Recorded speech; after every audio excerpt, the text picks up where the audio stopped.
కొన్ని teams star ప్లేయర్స్ని కొంటే Mumbai Indians teams star ప్లేయర్స్ని చేస్తారు. అందుకే ఐపీఎల్లో మోస్ట్ సక్సెస్ఫుల్ ఫ్రాంచైజీ అయింది. ఎక్కడి నుంచి చేస్తారేమో కానీ ముంబై ఇండియన్స్ బిడ్ చేస్తే ఆ ప్లేయర్ స్టార్ అవ్వచ్చు. అశ్విని కుమార్ 2 రంజీ ట్రోఫీలు, 4 సయ్యద్ ముస్తఫ్ అలీ ట్రోఫీలో, 4 విజయ్ ట్రోఫీలో 3 కన్నా ఎక్కువ వికెట్లు తీయలేడు. తాను ముంబై ఇండియన్స్ ఆడంగానే డెబ్యూ మ్యాచే 4 వికెట్లు తీశాడు. మ్యాన్ ఆఫ్ ద మ్యాచ్ అందుకున్నాడు. తాను తీసిన వికెట్లు అజింక్య రైనా, రింకు సింగ్, మనీష్ పాండే, ఆండ్రే రసూల్ అందరూ పెద్ద ప్లేయర్సే.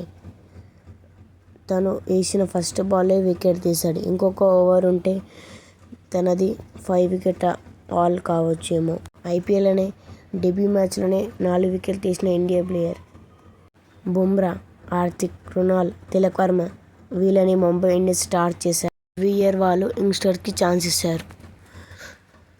అందులో పక్కా ఇద్దరు షైన్ అవుతారు.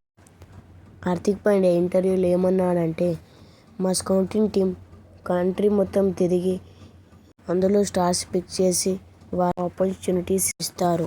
ఊరికనే ఛాంపియన్స్ అయిపోతారా? దాని ఇంకా చాలా కష్టం ఉంది. అందుకే వాళ్ళు 5 టైమ్స్ ఛాంపియన్స్ అయ్యారు. అశ్విని కుమార్ బౌలింగ్ ఎలా అనిపించిందో కామెంట్ చేయండి.